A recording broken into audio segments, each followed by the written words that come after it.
Buenos días, apreciados hermanos. Que el Señor les bendiga a cada uno.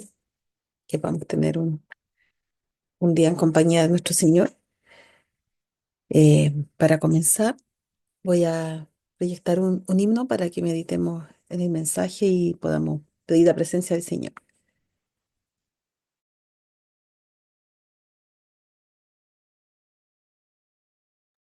Bueno, después de haber escuchado este hermoso himno y que nos lleva a pedir la presencia del Señor, vamos a orar para poder iniciar esta mañana.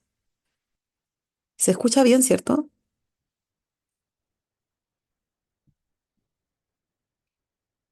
¿O no? Sí, se escucha bien. Sí, Gracias. se escucha. Ya, mi Escucha hermano. bien. Bueno, oremos, por favor.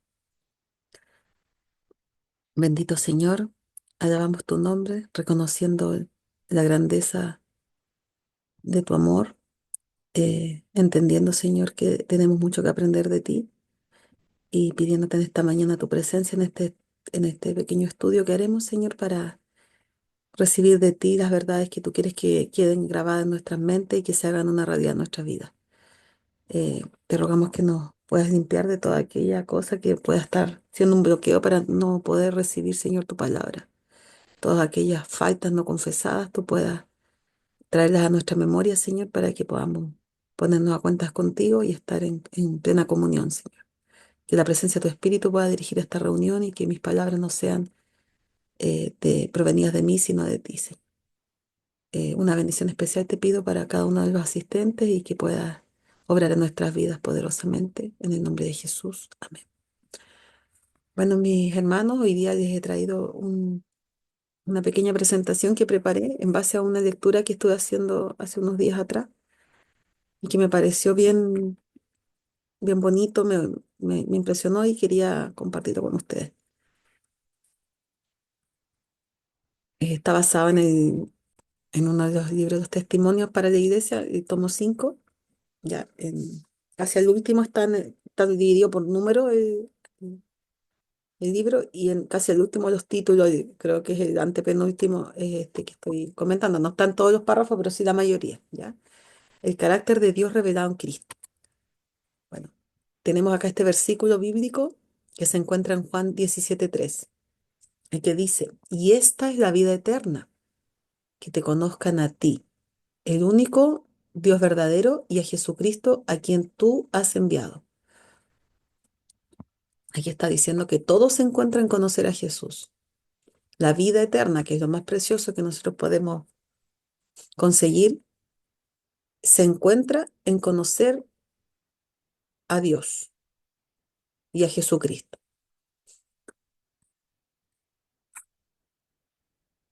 No se alabe el sabio en su sabiduría, ni en su valentía se alabe el valiente, ni el rico se alabe en sus riquezas. Mas alábese en esto el que subiere de alabar, en entenderme y conocerme, que yo soy Jehová, que hago misericordia, juicio y justicia en la tierra. Porque estas cosas quiero, dice Jehová. Eso aparece en Jeremías 9, 23 y 24.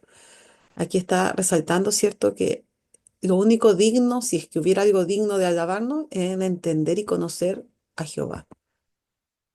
Y vamos a ir viendo que entender y conocer a Jehová requiere bastante entrega nuestra, requiere mucha comunión. Entender el carácter de Dios, ¿cierto? Cómo se junta la misericordia, el juicio y la justicia, que ese es el carácter de Dios, ¿cierto? El hacer misericordia, juicio y justicia, como dice este versículo. Estas cosas son las que Él quiere. Nada de lo que aquí podamos tener, nuestra supuesta sabiduría, la valentía que podamos tener, la riqueza que podamos lograr. Cualquier cosa humana no es nada comparado a lo realmente importante que es entender y conocer a Jehová. Nadie sin ayuda divina puede alcanzar este conocimiento de Dios. El apóstol dice que a los mundanos no les pareció tener a Dios en su noticia, o sea, no hay interés para el mundano, ¿cierto? No les es importante esta bienaventuranza, esta este mensaje, ¿cierto? Y Cristo en el mundo estaba y el mundo fue hecho por él y el mundo no le conoció. Jesús vino aquí a la tierra, ¿cierto? Estuvo aquí, vivió entre los seres humanos, pero la gran mayoría de las personas no reconocieron a Dios ni le conocieron, ni siquiera estando en su presencia, la gran mayoría realmente no conoció a Cristo, no conoció a Dios, a su Padre. Aquí cuando Jesús ora en el Getsemaní, ¿cierto? Declaró a sus discípulos. Bueno, antes de eso declaró a sus discípulos, nadie conoció al Hijo sino el Padre, ni al Padre conoció a alguno sino el Hijo, y aquel a quien el Hijo lo quisiere revelar. O sea que aquí está diciendo algo bien importante, que nosotros para conocer al Padre debemos conocer al Hijo. Y realmente dice que nadie conoció al Hijo, o sea, estamos bastante distantes de conocer a Jesús. Y mientras no conozcamos a Jesús, que es el que vino a revelar al Padre, ¿cierto? Difícilmente vamos a conocer al Padre. Y aquí en esta última oración en el Getsemaní, que Jesús hizo en favor de quienes lo seguían, antes de entrar en las sombras del Getsemaní, el Salvador alzó sus ojos al cielo, lleno de compasión por la ignorancia de los hombres, y dijo, Padre justo, el mundo no te ha conocido, mas yo te he conocido. He manifestado tu nombre a los hombres que del mundo me diste. O sea, la compasión de Cristo es por nuestra ignorancia. ¿Ya? Él le dice al Padre, el mundo no te conoce, yo te conozco, pero el mundo no te conoce. Y eso vino Jesús a hacer, a manifestar al Padre.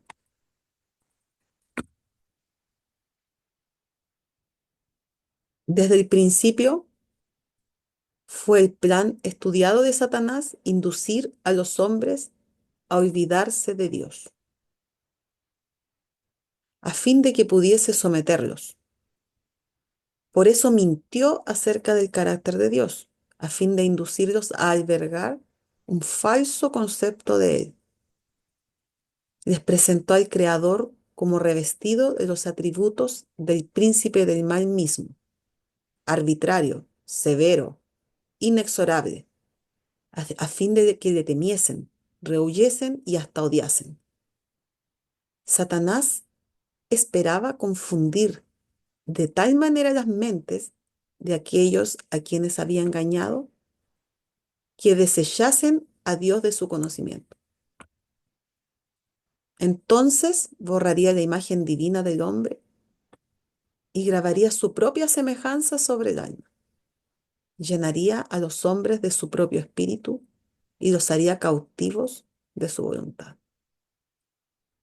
O sea, esto no es algo así aleatorio que exista un mal concepto del carácter de Dios, sino que este es un plan estudiado de Satanás,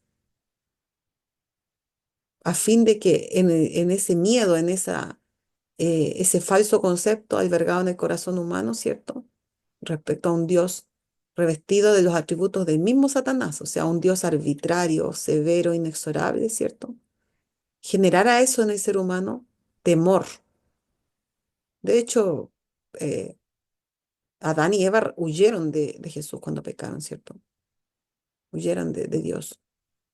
Incluso llegar a esconderse de la presencia de Dios o hasta odiar a Dios, no reconocerlo como tal, como Dios, ¿cierto? ¿Qué es lo que ha querido el ser humano siempre trabajar en las mentes, en poseer las mentes del ser humano, para confundir las mentes de estos seres humanos engañados, a fin de que finalmente no reconozcan a Dios, borrar la imagen divina por la cual el hombre fue creado a imagen y semejanza de Dios, ¿cierto? Y grabar su propia semejanza en el alma del ser humano. O sea, llenarlo de su ser, de su espíritu, hacerlos cautivos de su voluntad. Aún es un trabajo que hacen los propios hijos de Dios, ¿cierto? En aquellos que nos decimos ser hijos de Dios, Satanás hace ese trabajo de presentarnos un carácter de Dios severo, arbitrario, ¿cierto? Que genere temor, un mal temor, ¿cierto? Un mal entendido temor, porque la palabra también dice que nosotros debemos temer a Dios. Y temer a Dios es reconocerlo a Él, ¿cierto? Como Dios, darle el lugar que Él se merece, tener el respeto, la honra que Él se merece, y la reverencia, pero no el miedo a un carácter mal entendido, un carácter arbitrario, severo, inexorable, como dice acá, que nos genere temor, deseos de incomodidad, ¿cierto? Que nos estimule en nosotros emociones negativas. Eso no es, nunca ha sido el plan de Dios ese, y si algo de eso se pasa en nuestras vidas es porque tenemos mal concepto y es la obra de Satanás queriendo confundir nuestras mentes,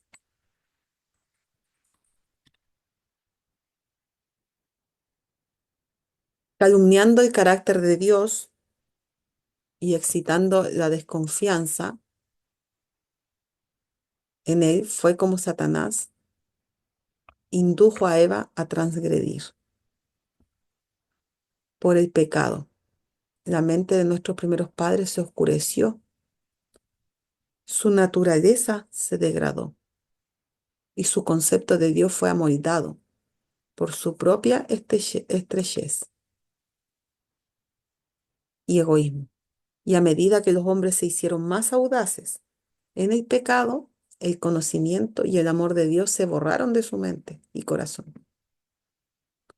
Porque habiendo conocido a Dios, no le glorificaron como a Dios, ni dieron gracias. Se desvanecieron en sus discursos y el necio corazón de ellos fue entenebrecido. Qué tremendo, porque todo partió por una calumnia, ¿cierto? Por sutilezas de Satanás disfrazado de la serpiente, ¿cierto? Calumniando el carácter de Dios frente a Eva, generándole inseguridad respecto a la verdad que Dios le había dicho a ella, ¿cierto? Y a Adán, y poniendo en duda. Y por ese pecado la mente se oscureció, se degradó. Como el concepto de Dios se fue ajustando a la estrechez de la mente humana y del egoísmo humano, a medida que el hombre ha ido aumentando el pecado, ¿cierto? El conocimiento y el amor de Dios se van borrando de la mente porque el pecado separa de Dios y no permite discernir el carácter de Dios. En vez de, habiendo conocido a Dios, glorificar a Dios y agradecer a Dios, el corazón se ha ido poniendo necio, se desvanece en discursos, ¿cierto? Y se puso entenebrecido. A veces, la lucha de Satanás por el dominio de la familia humana parecía destinada a quedar coronada de éxito.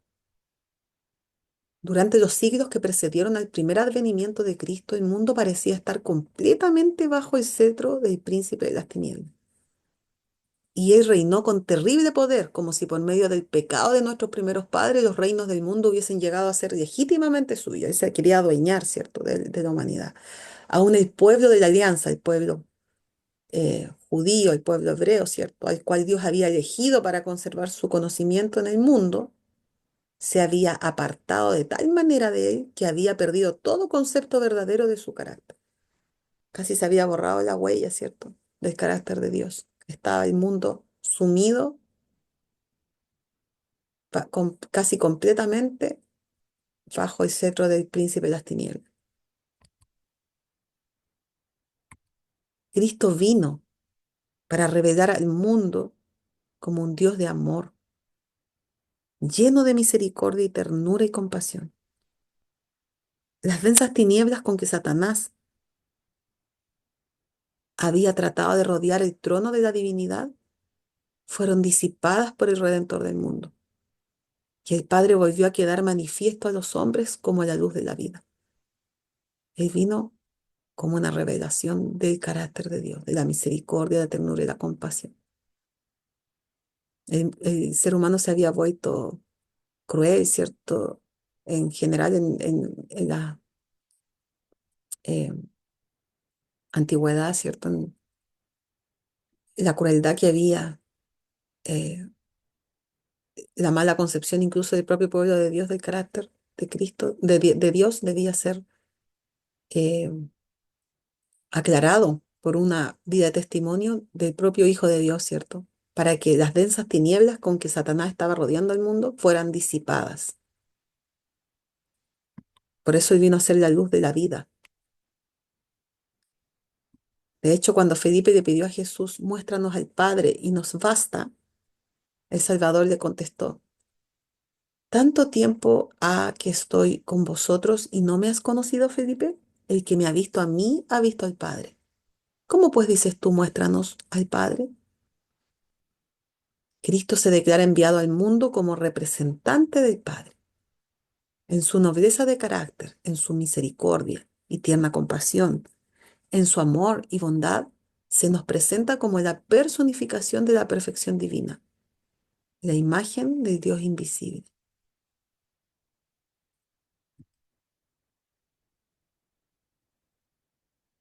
Todo el amor, mire, en esta cita ponga la atención porque me pareció realmente espectacular. Todo el amor paterno que se haya transmitido de generación a generación por medio de los corazones humanos. Todos los manantiales de ternura que se hayan abierto en las almas de los hombres son tan solo como una gota del ilimitado océano cuando se comparan con el amor infinito e inagotable de Dios. La lengua no lo puede expresar, la pluma no lo puede describir. Podéis meditar en él cada día de vuestra vida, podéis escudriñar las escrituras diligentemente a fin de comprenderlo. Podéis dedicar toda facultad y capacidad que Dios os ha dado al esfuerzo de comprender el amor y la compasión del Padre Celestial. Y aún queda su infinidad. Podéis estudiar este amor durante siglos sin comprender nunca plenamente la longitud y la anchura, la profundidad y la altura del amor de Dios, al dar a su Hijo para que muriese por el mundo. La eternidad misma no lo revelará nunca plenamente. Es tremenda esta cita porque está comparando, ¿cierto?, la infinidad del amor de Dios con tan solo una gotita del ilimitado océano. No hay suma de amor humano, si se sumara todo el amor paterno, dice, que haya habido de generación hasta nuestra generación, y los manantiales de ternura que hay en las almas de los seres humanos, todo lo que el ser humano puede expresar en amor, ternura, entrega, ¿cierto?, por otro, no es nada, dice, es como una gotita comparado con el ilimitado océano del amor inagotable de Dios. Y no hay nada, ni ninguna palabra humana que pueda expresar realmente y describir. Y aunque pudiéramos meditar todos los días de nuestra vida, ¿cierto? Y escudriñar diligentemente la Biblia a fin de comprender y dedicar toda la facultad y la capacidad que Dios nos ha dado a este esfuerzo de comprender el amor y la compasión del Padre, aún dice queda su infinidad. Y aunque estudiemos durante siglos, no vamos a comprender la amplitud, ¿cierto? Anchura, longitud, profundidad, altura del amor de Dios. ¿Expresado en qué? En el sacrificio de su Hijo, ¿cierto? Y la misma eternidad no va a revelar nunca plenamente, o sea, qué tremendo, o sea, ni siquiera cuando seamos restaurados, si es que estamos en ese grupo fiel, ¿cierto?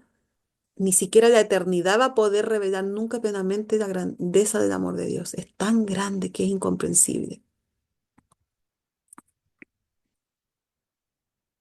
Sin embargo, es algo esperanzador, ¿cierto? Sin embargo, cuando estudiemos la Biblia y meditemos en la vida de Cristo y en el plan de redención, estos grandes temas se revelarán más y más a nuestro entendimiento y alcanzaremos la bendición que Pablo deseaba para la iglesia de Éfeso, cuando rogó, el Dios del Señor nuestro Jesucristo, el Padre de gloria, os dé espíritu de sabiduría y de revelación para su conocimiento, alumbrando los ojos de vuestro entendimiento para que sepáis cuál sea la esperanza. No me rayes la pizarra, por favor, voy a tener que dejar de compartir, esperen un poquito. Cuidado con el movimiento del teléfono para que no me raye la pizarra, ¿ya? Ya, ahí dice, el Padre de gloria os dé espíritu de sabiduría y de revelación para que su conocimiento alumbrando los ojos de vuestro entendimiento, para que sepáis cuál sea la esperanza de su vocación y cuáles las riquezas de la gloria de su herencia en los santos, y cuál aquella supereminente grandeza de su poder para con nosotros los que creemos. Él rogaba que Dios pudiéramos tener la sabiduría del Señor para entender este conocimiento, ¿cierto? Por eso que el todo del hombre es conocer a Dios. Y por eso Jesús decía que nosotros no le conocemos, porque es tan grande el carácter de Dios que es algo demasiado incomprensible para nosotros. Sin embargo, dice, la esperanza está en estudiar y meditar en la vida de Cristo. Ahí estos grandes temas se van a ir revelando cada vez más y más a nuestro entendimiento. No hay otra manera. Satanás procura constantemente mantener las mentes humanas ocupadas en aquellas cosas que le impedirán obtener el conocimiento de Dios. Trata de hacerlas dedicarse a aquello que oscurecerá el entendimiento y desalentará el alma. Estamos en un mundo de pecado y corrupción, rodeados de influencias que tienden a seducir o descorazonar a los que siguen a Cristo. El Salvador dijo, y por haberse multiplicado la maldad, la caridad o el amor, ¿cierto?, de muchos se enfriará. Es el afán de Satanás, mantener nuestras mentes ocupadas en aquellas cosas que nos impiden que nosotros podamos tener este conocimiento de Dios. Trata que nosotros dediquemos nuestra mente, nuestro tiempo en aquellas cosas que oscurecen el entendimiento y desalienta el alma. Y como efectivamente vemos que el mundo está lleno de pecados, ¿cierto? Está lleno de corrupción, estamos rodeados de influencias que nos tienden a descorazonar, a sentirnos abatidos, ¿cierto? Y por eso, por esa maldad, el amor se enfría. Pero el Señor no quiere que nuestro amor se enfríe, quiere que nuestro amor sea cada vez más vivo, se quiere que cada vez comprendamos más el carácter de Cristo, el carácter de su Padre. Muchos fijan los ojos en la terrible perversidad que existe en derredor de ellos, la apostasía, la debilidad que hay por todas partes, y hablan de estas cosas hasta que su corazón está lleno de tristeza y duda. Hacen predominar ante sus mentes la obra magistral del gran engañador. Se espacían en los rasgos desalentadores de su experiencia, al par que parecen perder de vista el poder y el amor sin par del Padre Celestial. Todo esto está conforme con la voluntad de Satanás. Es un error pensar en el enemigo de la justicia como revestido de poder tan grande cuando nos espaciamos tan poco en el amor de Dios y en su poder. Debemos hablar del poder de Cristo. Somos completamente impotentes para rescatarnos de las garras de Satanás, pero Dios ha señalado una vía de escape. El Hijo del Altísimo tiene fuerza para pelear la batalla por nosotros y por aquel que nos amó. Podemos hacer más que vencer. Qué hermosa esta esperanza, ¿cierto? Nosotros no debemos estaciarnos en el error y seguir el plan satánico de estar ahí concentrado, ¿cierto? En lo negativo, en la apostasía, en los desalentadores escenarios que nos rodean, ¿cierto? Las experiencias malas que nos toca vivir. Eso nos desalienta y nos desanima hasta la enfermedad y hasta la muerte. Pero Dios dice que nos señaló esta vía de escape y quiere que nosotros enfoquemos toda nuestra mente, nuestras fuerzas, nuestra habla, nuestro pensamiento, todo en espaciarnos en el amor de Dios y su poder. Y no darle el espacio como que el poder del enemigo es mayor que el poder de Dios. Este es el llamado que Dios nos hace en esta mañana. No tenemos fuerza espiritual si solo pensamos en nuestras debilidades y apostasías, en nuestros errores pasados, ¿cierto? Y lamentamos el poder que ha tenido Satanás en nuestras vidas. Eso no nos da fuerza espiritual. Esta gran verdad debe ser restablecida como principio vivo en nuestra mente y corazón. La eficacia de la ofrenda hecha en favor nuestro. Que Dios puede salvar hasta lo sumo a cuantos acuden a Él en cumpliendo las condiciones especificadas en su palabra. Nuestra obra consiste en poner nuestra voluntad de parte de la voluntad de Dios. Someter nuestra voluntad, dejar de hacer lo que nos gusta y darle a Dios el poder de dirigirnos voluntariamente en nuestra libertad de elegir. Luego de hacer esto, darle nuestra voluntad a Dios, por la sangre de la expiación, llegamos a ser partícipes de la naturaleza divina. Por Cristo somos hijos de Dios y tenemos la seguridad de que Dios nos ama, así como amó a su Hijo. Somos uno con Jesús Vamos a donde Cristo nos conduce. Él tiene poder para disipar las densas sombras que Satanás arroja sobre nuestra senda.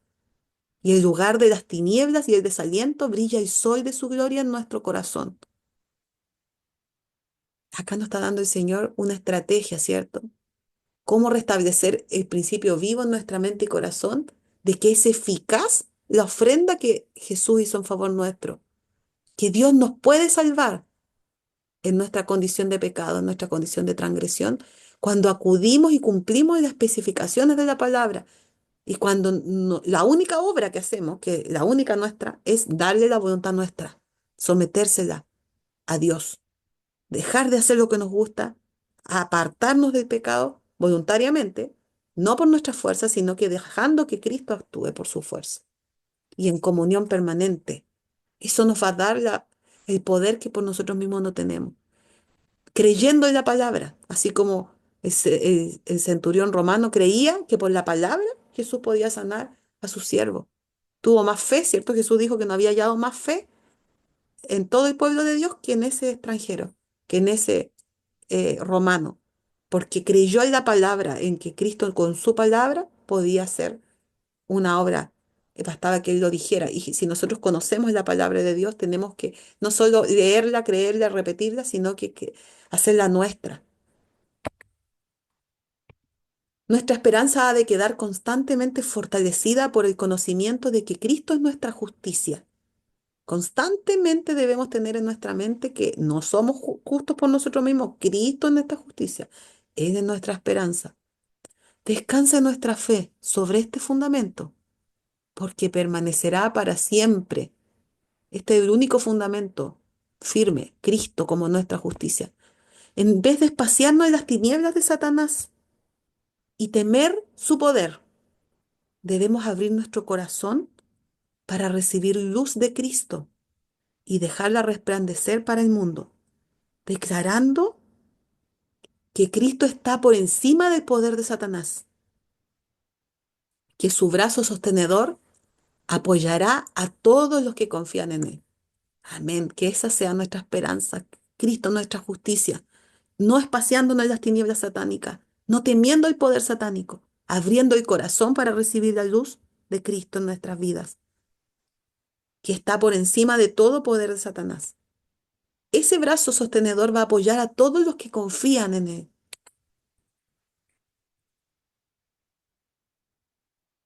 Dijo Jesús, el mismo Padre os ama. Si nuestra fe está fija en Dios por Cristo, resultará como segura y firme ancla del alma, y que entra hasta dentro del velo, donde entró por nosotros como precursor Jesús. Es cierto que vendrán desilusiones, debemos esperar tribulación, pero debemos confiar todas las cosas, grandes y pequeñas, a Dios. Él no se queda perplejo por la multiplicidad de nuestras aflicciones, ni le abruma el peso de nuestras cargas.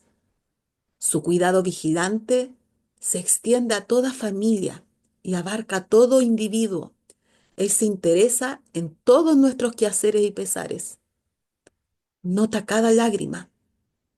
Le conmueve el sentimiento de nuestra flaqueza. Todas las aflicciones y pruebas que nos incumben aquí son permitidas para que realicen sus propósitos de amor hacia nosotros, para que recibamos su santificación y así participemos de aquella plenitud de gozo que se halla en su presencia. Jesús tiene una obra tan maravillosa que hacer en nuestras mentes, en nuestro corazón, en nuestras vidas. Él empatiza con nuestras situaciones y si nos aferramos por fe, vamos a lograr tener seguridad y firmeza y anclar nuestra alma aún en las dificultades, reconociendo que no va a ser fácil el camino, pero debemos confiar estas cosas a Dios, porque Él es, ya vivió todas nuestras aflicciones, no le abruman nuestras cargas. Las opiniones deficientes que tantos han sostenido acerca del exaltado carácter y oficio de Cristo han estrechado su experiencia religiosa, han hecho estrecha la experiencia religiosa, han impedido grandemente su progreso en la vida divina. La religión personal está en un nivel muy bajo entre nosotros como pueblo. Hay mucha forma, mucha maquinaria, mucha religión de la lengua, pero algo más profundo y sólido debe penetrar en nuestra experiencia religiosa.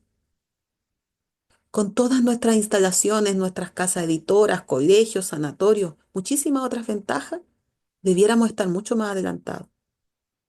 Imagínense que eso lo decía la sierva de Dios en esos años, que nuestras opiniones deficientes del carácter de Cristo y del oficio de Cristo, por no entender la justicia de Cristo, por no entender el carácter del Padre, eso es lo que ha estrellado nuestra religión y impide el progreso de la obra. Es la obra del cristiano en esta vida representar a Cristo ante el mundo mediante una vida y un carácter que que revelen al bendito Jesús. Es nuestra obra. Que Cristo pueda ser exaltado en nuestras propias vidas, que podamos representar ese carácter. ¿Cómo lo vamos a representar si no conocemos a Dios? Por eso tenemos que conocerle. Si Dios nos ha dado luz, es para que la revelemos a otros. Pero en comparación con la luz que hemos recibido y las oportunidades y los privilegios que se nos otorgó para alcanzar los corazones de la gente, los resultados obtenidos por nuestra obra hasta aquí han sido demasiado escasos. Pero cuando nuestra mente está llena de lobreguez y tristeza, espaciándose en las tinieblas y lo malo que nos rodea, ¿cómo puede representar a Cristo ante el mundo? ¿Cómo puede nuestro testimonio tener poder para ganar almas? Claro, eso es la obra de Satanás. Llenarnos de pesar, llenarnos de miedo, llenarnos de problemas y que nos centremos en eso, ¿cierto? Para que no estemos haciendo la obra de Cristo, no estamos representando a Cristo en esa actitud. Lo que necesitamos es conocer por experiencia a Dios y el poder de su amor, como se revelan en Cristo. Debemos escudriñar las Escrituras diligentemente y con oración. Nuestro entendimiento debe ser vivificado. Estamos muertos, ¿cierto? Pero debemos ser vivificados por el poder del Espíritu Santo. Y nuestro corazón debe elevarse a Dios con fe y esperanza y continua alabanza. Ahí se eleva el corazón a Dios cuando manifestamos fe, fe viva, ¿cierto? En actos, esperanza y alabanza. La alabanza nos eleva al Señor.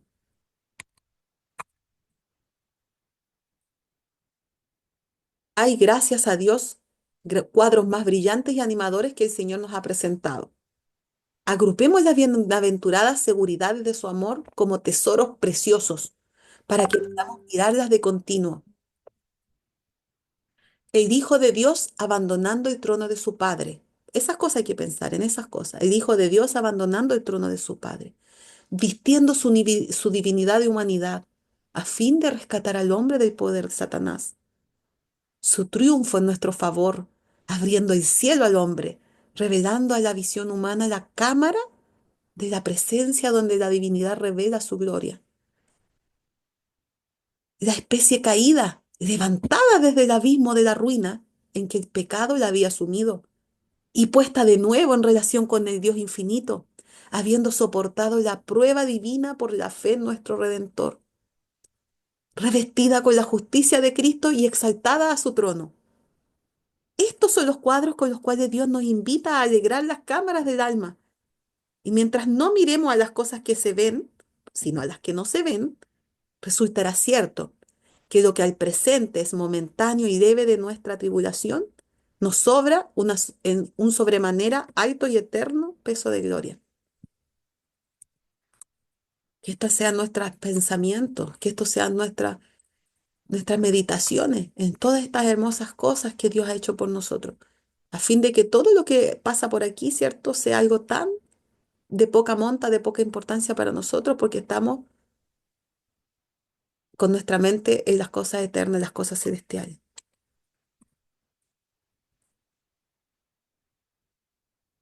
Este es un llamado para nosotros, dice, está por sobrecogernos la lucha final del gran conflicto, cuando con grande potencia y señales y milagros mentirosos y con todo engaño de iniquidad, Satanás obrará para representar falsamente el carácter de Dios, a fin de seducir, si es posible, aún a los escogidos. Va a haber grande potencia, señales, milagros mentirosos, engaños, ¿cierto?, de iniquidad.